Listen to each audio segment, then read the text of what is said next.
Hello, and welcome to this week's Profit Maximizer Moment. The show is dedicated to helping business owners dramatically improve their bottom line with our weekly profit maximizing tips that you can use now. I'm your host and coach, Wayne Belisle. I'm also the founder of a local CPA firm that works with business owners to help them make more money and keep more of it from the IRS. I do this with our profit coaching programs and our tax planning systems, which has saved my clients millions of dollars, all legally, like I say every week. I love my clients, but don't wish to share a jail cell with them.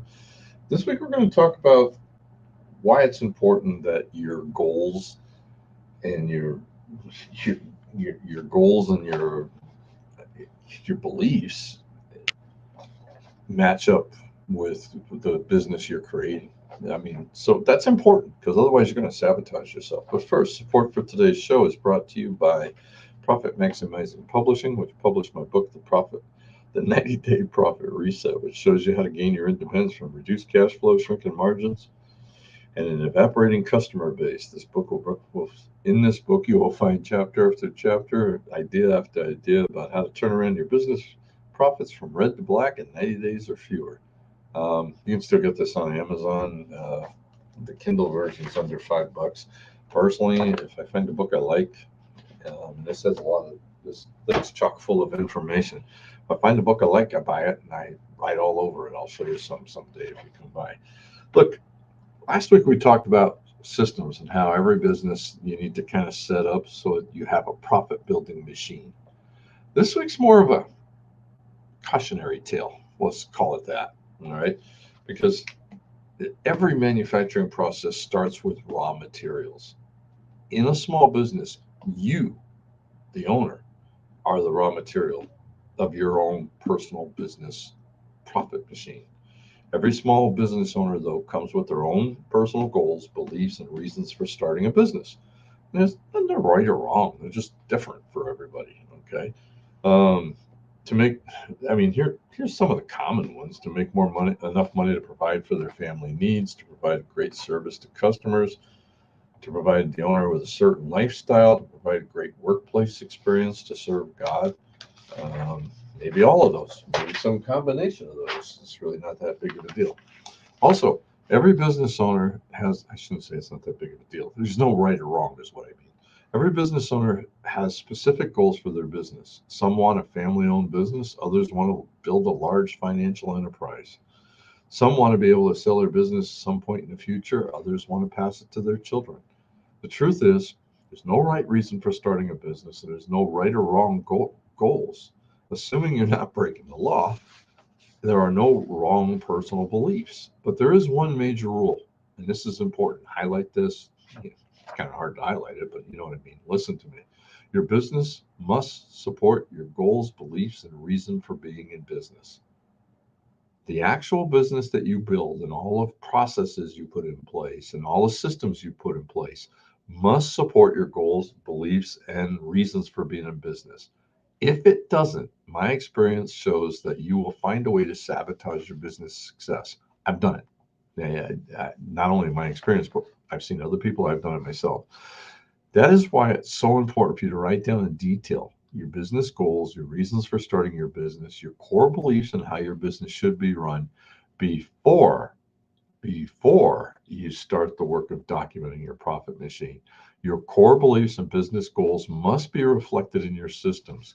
Consider how differently you would run your business if your goal was to provide service only in your city rather than nationwide. Imagine the difference in how you would sell your product, produce it, deliver it if you were building a national brand. Think about the quality of the employees required to support a large national company as opposed to a small local company. All these things affect the way you will design your profit building machine. Remember, systems are the key to success. I said that earlier, but fundamentally, every business is a system. What does that mean? It's a set of processes that working together reliably produce an intended result. Listen to that again. A set of processes that working together reliably produce an intended result. The key to financial success is to focus on improving your business systems. The more you do so, the better the results you will get. That's simple. All right. Most people honestly think systems are boring. And so once I start talking about them, I can see their eyes just, we're done talking here. Smart business owners, though, understand that when you improve your systems, you make more money with less work. You have more time and energy to focus on the work that matters the most. You make far fewer errors. You quickly and permanently fix the mistakes that do happen. You're calmer and more in control. You're controlling the business isn't controlling you. The key point to remember, boy, a lot of key points in this one, huh? That's all right. There's a lot of good stuff here. It's just not talked a lot. Key point to remember is that systems run the business. The people run the system. The system becomes the solution to the problem that affects all businesses, how to deliver a quality product or service to the customer every single time. All right. Now that you understand the importance of systems, get to work on building your profit machine. There's a couple of things and that I'm going to expand on that a little bit. We're going to talk about systems again, using systems to improve sales and profits. Is the next week's. I was looking to see if it was. All right. But one of the things that makes a difference, all right, if somebody makes a mistake and you don't have systems documented, the owner runs in and what kind of stupid things did you just do? What the heck? How did you do that? Now, if you have systems in place, the people run the system. It's kind of assumed that the system was at fault. You walk in and say, "What happened here? What do we need to change?" Now, it's going to be one of two things. Either one of three things. There's something in the you didn't think of something that happened, and you need to add it into the system. As if you run into this, do this. All right. If this happens, do this. Second thing is the employee just didn't follow the system, in which case you're like, don't forget, you got to follow the system. The third thing it could be is that they didn't follow the system because they didn't understand it, in which case you need to do more training. But again, you're not walking in and attacking the person for making a mistake. You're trying to figure out what happened. All right, for homework, there's a couple of books that I strongly recommend when we're talking about systems.